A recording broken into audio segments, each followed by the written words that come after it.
सारेपछि चाहिँ हामी लाग्यौँ जन्तीको लागि भनेर यता बुनु म भाइ अनि छोराछोरी हिँड्यौँ जन्ती भनेर। छोराले चाहिँ मामालाई जेङ गरिरहेको छ कि के पुगेन भनेर।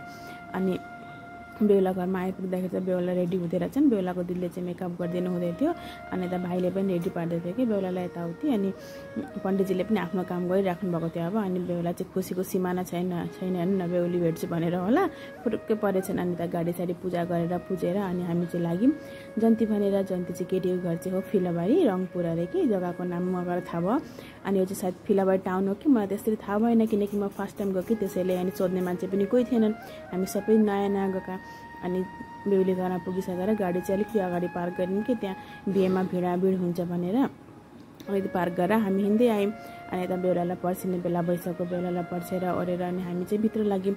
रिङ लगाएको चाहिँ भिडियो गर्न सकिनँ किनकि मान्छे भिड हुनुहुन्छ।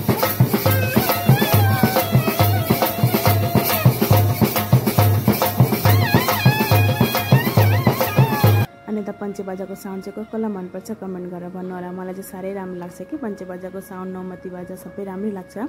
अनि यता हामी चाहिँ पस्यौँ पेन्डलभित्र। हामीले त्यता लानुभयो अनि जुसहरू खाना दिनुभयो। अनि त्यसपछि हामी चाहिँ गरम भएर कस्तो भएको थियो कि गाडीमा कतिखेर पानी खाना पाइन्छ जस्तो लागेको थियो। अनि यहाँ जुस खाँदा कति शीतल शान्ति लाग्यो।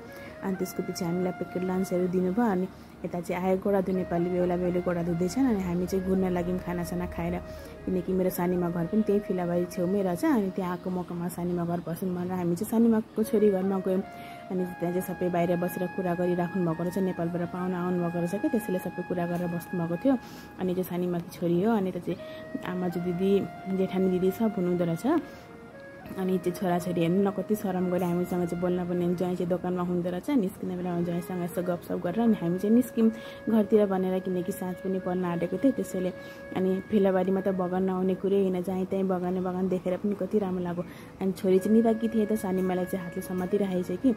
अनि केटाटोङको पानी हेर्नु न बढेर कस्तो भएको रहेछ देखेर डर लाग्यो। अनि यो चाहिँ हो सानीमाको छोरीले दिएको कोसेली सब्जीहरू।